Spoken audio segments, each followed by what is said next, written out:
Guys, Kathmandu সিরিজের আমাদের আজকে শেষ দিন।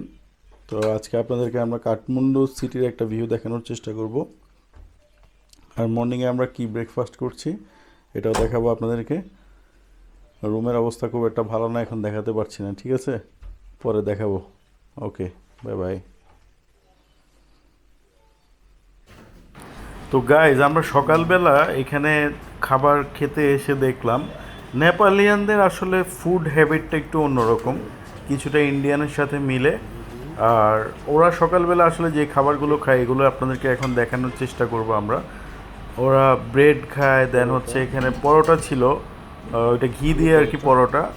দেন আরও যে আইটেম আছে যেমন ইডলি, এই ইডলি কিন্তু ইন্ডিয়ান একটা ফুড, তো ওরাও ইডলি খায়।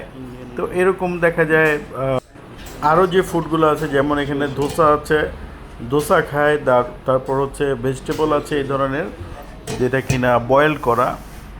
তারপর এখানে সসেস আছে। তো মর্নিং ব্রেকফাস্টে আর কিছু জুস থাকে, নর্মালি আমরা সবগুলো হোটেলে তাই দেখছি সকালবেলা। তো আমরা বলেছি এগ আর কি ফ্রাই করার জন্য, আর হচ্ছে ওকে, আমরা নাস্তা ওই করছি এখন। পোস্ট করার জন্য। ভিউটা তো দেখেন, আমরা হোটেলের আমাদের ব্রেকফাস্টটা বাইরের এইভাবে দিকে এখানে এটা সেরে নিই। জাম্বুরা হয়ে আছে এদের গাছের মধ্যে। আউটডোরটা দেখতে ভালোই ছিল, একটা গার্ডেনের মতো। ওকে, গার্ডেনিংটা আর কি দেখার মতো ছিল, এটা হোটেলের আউটডোরে। তারপর আমরা আমাদের ব্রেকফাস্ট শুরু করি এখানে। এটা আর হচ্ছে ইডলি যদিও ব্রেকফাস্ট করে আসলে এটা ইন্ডিয়ান ইডলি। ওই রকম পেট ভরার মতো তেমন কিছু না, তো আমরা আমাদের মতো সেরে নিই। অ্যান্ড দেন তারপর বাইরে চলে আসি, যেহেতু লাস্ট ডে। সো বাইরে আমরা আসি হচ্ছে শপিং করার জন্য। চলুন দেখা যাক। দোকান, মুসলিম দোকান। এখানে মুসলিম মানুষ পাওয়াই খুব কঠিন। তারপর ওনার দোকানটা মুসলিম দোকান, আপনারা এখান থেকে নিতে পারেন। হ্যাঁ, তো ये कासिम भाई है फ्रॉम इंडिया। इंडिया से तो इंडिया से। ये कब आया? मैं 38 हो गया है मेरे को आए हुए, 38 ईयर्स। इस दुकान, ये बहुत पुराना है, 35 ईयर्स हो गया इस दुकान पर। दुकान। वाह, अच्छा है। तो तुमको मिलकर अच्छा ही लगा। इंडिया से हो? हाँ, मैं इंडिया से हूँ। नहीं नहीं, इंडियन से। इंडिया से। সো আপনারা এখানে এসে ইন্ডিয়ান এই ভাইয়ের কাছে আসতে পারেন। কাসিম ভাই নেপালে দোকান দিয়েছে नेपाल फ्री है ना, 35 বছর। कोई नहीं जाएगा। ওকে, ये लोगों को ये लोग बहुत प्रायोरिटी देता है। হ্যাঁ হ্যাঁ। গাইজ, এখন আমরা কাঠমান্ডুর এখানে আছি। কাঠমান্ডু আমাদের হোটেলের কাছাকাছি এই জায়গাটা। আমরা যে হোটেলে উঠেছি এটা তো তালেজু হোটেল, এটার কাছে এই জায়গাটা। এইখানে যেটা হচ্ছে আপনারা দেখতে পাচ্ছেন, এখনো দোকানপাট খোলে নাই, লোকজন দাঁড়ায় আছে বাইক নিয়ে। ওই যে দূরে রিক্সা দেখতে পাচ্ছেন না, এই রিক্সাতে করে আমরা একটু আমাদের হোটেল পর্যন্ত যাইতে চাইছিলাম। এরা ভাড়া চাচ্ছে হচ্ছে 1000 নেপালিজ রুপি, মানে অনেক বেশি। তাই আর কি ওখানে যাওয়া সম্ভব হয় না, কারণ এখানে ইন্টারন্যাশনাল মানুষ দেখলে এদের রেট অনেক বেশি বেড়ে যায়। ধরেন নর্মালি 100 টাকা যেখানে হওয়ার কথা, সেখানে 1000 টাকা চাইতেছে। তো এখানে রিক্সা একদম কম, তো এই জন্য মনে হয় এদের ডিমান্ড অনেক বেশি। তো এটা কাঠমান্ডুতেই একদম প্রপারেই পড়ছে। এখান থেকে চাইলে কিছু শপিং টপিং করা যায়। তো আমরাও কিছু শপিং করতেছি বাংলাদেশিদের জন্য, আমাদের রিলেটিভদের জন্য আর কি। এখানে সাবান টাবান আছে, তারপর আরো মধু আছে, চকলেট টকলেট, ব্যাগ ট্যাগ অনেক কিছুই আছে। ওকে,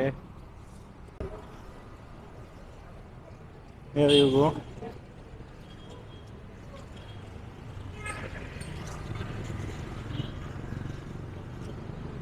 আমরা এইদিকে যাবো আর কি একটু পরে। ওকে, ঠিক আছে, দেখতে থাকুন। হ্যালো এভরিওয়ান, যখন যেখানে থেকে আপনাদের আপু বলছি। তো আমরা নেপালে এসে খুবই মজা পাচ্ছি আসলে। কিছু বলা হয়নি আমাদের, কারণ এত ব্যস্ত ছিলাম। কারণ হচ্ছে আপনারা বুঝতেই পারতেছেন, একটা নতুন দেশে এসে সব কিছু গুছায় নিয়ে ঘুরতে যাওয়া, প্রচুর আমাদের ঘোরা হয়েছে, ঠিক আছে। এবং মানে আমি খুবই সারপ্রাইজ যে এখানে মানে রেস্টুরেন্টগুলোতে ওরা খুবই পোলাইট। যেমন আমরা এখন একটা চাইনিজ মুসলিম শপে আছি। আজকে হচ্ছে আমাদের বাংলাদেশে যাওয়ার ডেট, রাইট? তো লাস্ট ডে, তো আমরা এই জন্য একটু বের হয়েছি, টুকিটাকি শপিং করতেছি, কারণ শপিং না করলে তো আর হলো না। ওই যে আরো আছে, এখানেও আছে, দেখো এই যে অনেক শপিং হয়েছে, ঠিক আছে। তা আসলে অনেক কিছু কিনতে ইচ্ছা করতেছে, বাট কেনা হচ্ছে না, কারণ সবকিছু এখানে মেনলি এটা হচ্ছে আপনার অনেক কিছু চিন্তা ভাবনা করে কিনতে হচ্ছে আমাদের। আরো খাবা? যাই হোক, আমি বলতে পারি আপনারা অবশ্যই একবার হলো নেপালে আসবেন, ঘুরে যাবেন। আমি আশা করি যে আপনারা হতাশ হবেন না, কারণ হচ্ছে এখানে সবাই আমাদের খেয়াল করতেছে। তো যাই হোক, আর এটা হচ্ছে এখানকার স্পেশাল, দেখেন একদম চায়ের কালারটা দেখেন, এবং এটা কমপ্লিমেন্টারি। হুম, এই চা বাংলাদেশের কোথাও আপনারা পাবেন না, লিখে দিতে পারি, কারণ কি এটা একদম আমরা কেউ বানাতেও পারবো না, ওদের টেস্টটাই আলাদা, পাহাড়ি পাহাড়ি টেস্ট। ওদের খাবার দাবার বলতে গেলে আপনাকে খুঁজে বের করতে হবে স্পেশালি, তাই না? খাবারটা খুঁজে বের করতে হবে। আমরা কি অর্ডার করেছি? আমরা এখন অর্ডার করেছি Chinese mutton soup with noodles, এটা হালাল। তো এটা আসতেছে, ওরা বললো যে আপনারা একটা দিয়েই তিনজনই খেতে পারবেন, তো বেশি অর্ডার করা অনেক, কোথাও কিন্তু এটা বলে না, সবাই বলে যে না দুটো অর্ডার করেন, ওরা কিন্তু বলতেছে না আপনাদের জন্য একটাই enough. Chinese beef beef soup. No, mutton soup. Beef भी है बट अभी नहीं है, अभी मटन है एंड बाफेलो है। তো বাফেলো ডাল। नहीं, मटन डाल रहे हैं, हम लोगों को मटन खाना है या। তো আপনাদের ভাইয়া এখন কিছু বলবে, সে খুবই টায়ার, সে তো বের হতে চাচ্ছিল না, বলে কি আর শপিং করবো, এত শপিং করার কি আছে। বাট তারপর একটু জোর করে বেরোছে, এখন তার এক্সপিরিয়েন্সটা বলুক। গাইজ এখন একদম শেষ পর্যায়ে আমরা, মানে আমাদের ট্যুরের কিছুক্ষণের মধ্যে আমরা চেক আউট করে ফেলবো হোটেল থেকে। তো লাস্ট মুহূর্তে কিছু শপিং করে নিয়ে যাচ্ছি। আর আজকে হচ্ছে আমরা বেরোয় যাবো একটু পরে, কারণ এখন বাজে হচ্ছে প্রায় নেপালি টাইম 10টা বেজে গেছে। সো 10:30টার মধ্যে আমাদের হোটেলে যাওয়াই লাগবে, কারণ 11টা বাজে আমাদের গাড়ি চলে আসবে। সো খাবার আসুক, দেন বাকি কথা হবে তাহলে। ওকে, থ্যাংক ইউ। গাইজ আমাদের স্যুপ চলে আসছে, নুডলস স্যুপ মাটন দিয়ে। ওকে, একটু দেখাও তো ভিতরে। ওকে,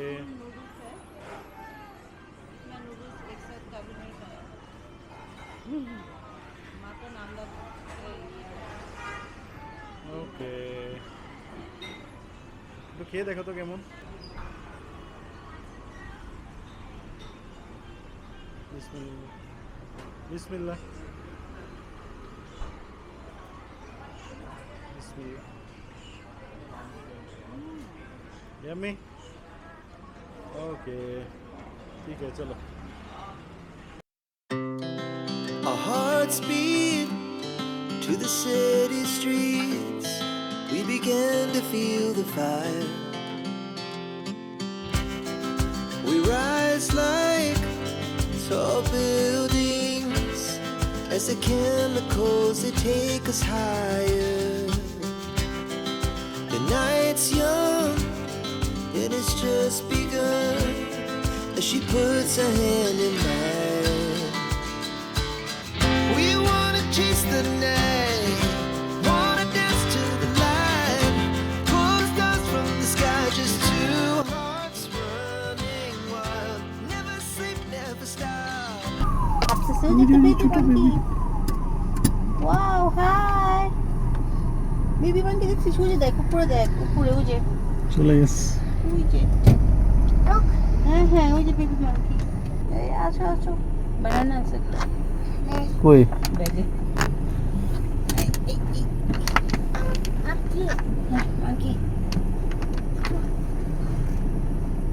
মাঙ্কি দেখছিস?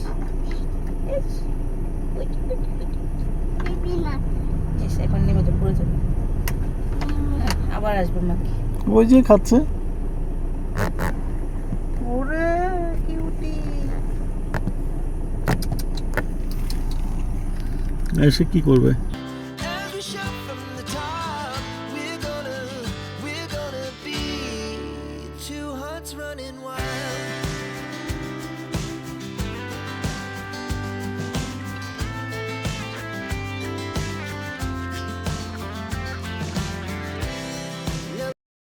তো গাইজ দেখতে দেখতে আমরা চলে আসলাম কাঠমান্ডু ত্রিভুবন এয়ারপোর্টে। আজকে আর কি আমরা চলে যাব বাংলাদেশের উদ্দেশ্যে, তাই আমরা সব কিছু গোছগাছ করে নিয়ে আসলাম। এখন এখানে বোর্ডিং পাস করব, দেন আরও যা যা আছে এগুলো ফর্মালিটিসগুলো শেষ করা লাগবে, ইমিগ্রেশন ক্লিয়ার করা লাগবে। সো একটু তাড়াহুড়া করে আগাচ্ছিলাম সামনের দিকে।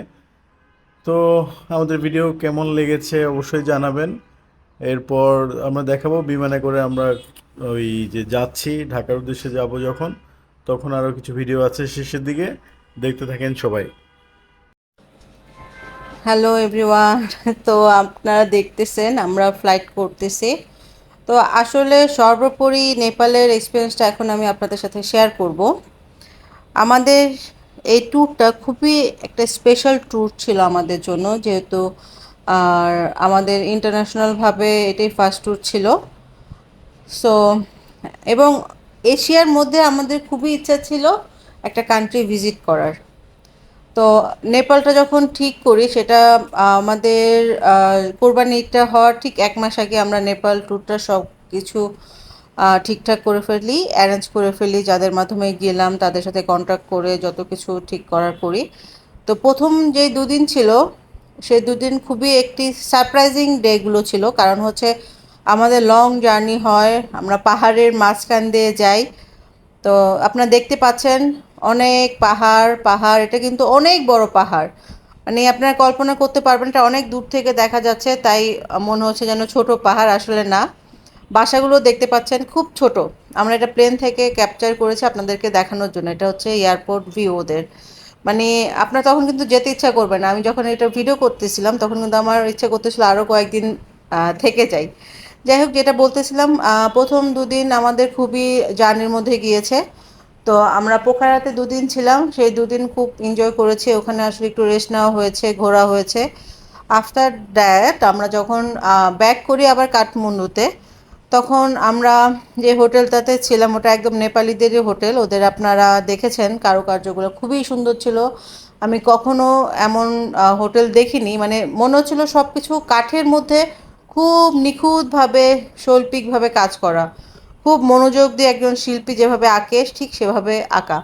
মানে এগুলো মনেই হচ্ছে না যে একটা মানুষ করেছে, মানে অবাক কাণ্ড।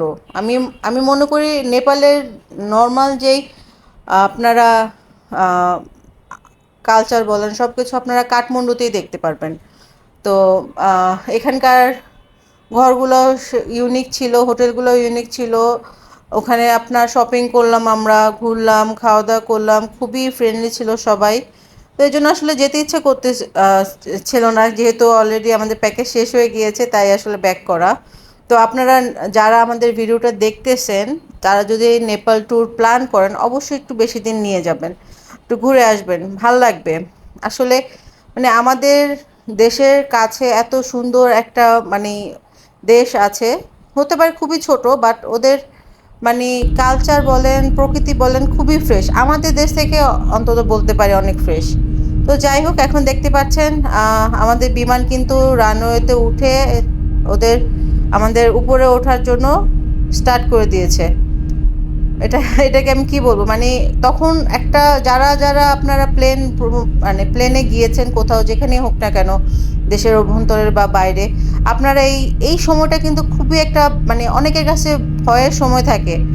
এই তো ঠিক এই টাইমটা, রাইট? সো আমিও কিন্তু একটু ভয় পাই প্লেনে উঠতে। আমাদের আগের ভিডিওতে দেখেছেন আমরা কিন্তু বিভিন্ন জায়গায় আফটার হ্যাভিং বেবি আমরা কিন্তু প্লেনেই গিয়েছি, শুধুমাত্র একটা কারণ, সময়টাকে বাঁচানোর জন্য। তো যখন এই সময়টা আসে তখন আমার হাত পা একদম বরফ হয়ে যায়, আমি মানে খুব ভয় পাই। মানে ওই এক্সপিরিয়েন্সটা আমি শেয়ার করতে পারবো না, এত প্লেনে উঠেছি তারপর এই ভয়টা আমার কিন্তু যায় না। যাই হোক, আপনাদের ভাইয়া খুবই আমাকে সান্ত্বনা দেয়, বাট আমি আসলে খুবই ভয়ে থাকি, তখন ভয় লাগে আমার। তো তারপর কি করার, প্লেনে তো উঠতেই হবে, এখন ভয়টাকে কাটাতে হবে। কারণ প্লেনে আপনারা খুব ইজিলি টাইমটাকে কিন্তু বাঁচাতে পারেন। আর অন্য দেশে যেতে হলে তো অবশ্যই আপনাকে প্লেনে উঠে যেতে হবে। বাই রোডে যাওয়া থেকে আমি মনে করি সবারই, সেটা ভারত হোক, নেপাল হোক, মানে আশেপাশে যে কোনো কান্ট্রি হোক না কেন, আপনারা এয়ারটা প্রিফার করবেন। ওকে, সো দেখতেই পাচ্ছেন আমরা নেপালের বর্ডারের কাছাকাছি চলে আসছি। এখন আমরা বাংলাদেশের দিকে যাচ্ছি। তো আসলে এক্সপিরিয়েন্সটা আমি আপনাদেরকে বলে শেষ করতে পারবো না কতটা ভালো লেগেছে।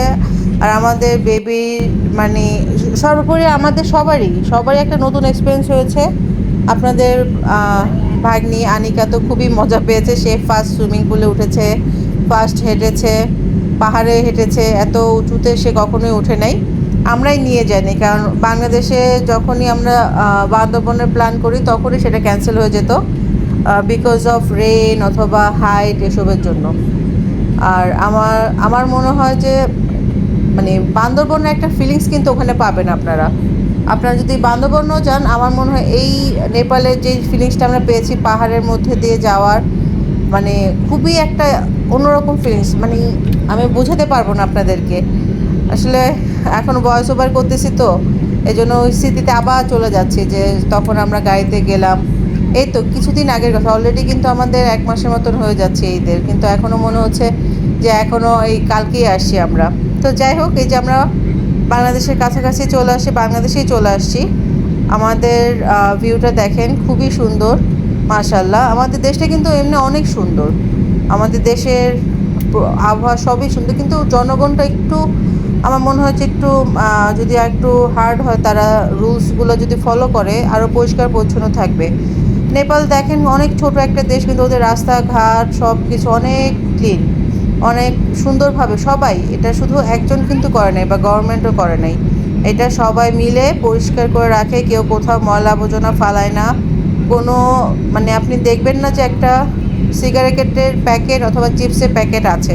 সো আমি মনে করি আমার যে দর্শকরা আছেন সবাই খুবই ভদ্র, খুবই সুশীল মানুষ। তারা আমার ভিডিওটা যদি দেখেন, আমাদের কথাগুলো যদি শোনেন, অবশ্যই সেভাবে রাখবেন। আর এই যে আমরা আলহামদুলিল্লাহ বাংলাদেশে ল্যান্ড করলাম, আলহামদুলিল্লাহ। আসলে বোঝানো যাবে না, নিজের দেশে যখন চলে আসতেছি আমরা তখন যা অন্যরকম একটা ফিলিংস। হ্যাঁ, নেপালে যখন ছিলাম তখন মনে হচ্ছিলো একটু থাকি, কিন্তু বাংলাদেশে যখন করলাম তখন মনে হলো যে এর থেকে শান্তি আর কোথাও নেই, নিজের দেশ বলে কথা। তো আমরা সবাই আমাদের দেশকে ভালোবাসবো এবং আপনাদের সবার কাছে অনুরোধ থাকবে বাংলাদেশকে সুন্দর করে রাখবেন এবং অবশ্যই আমার সাথে শেয়ার করবেন যদি কখনো নেপালে যান। ঠিক আছে, ভালো থাকবেন, আমাদের পরিবারের জন্য দোয়া করবেন। আল্লাহ হাফেজ।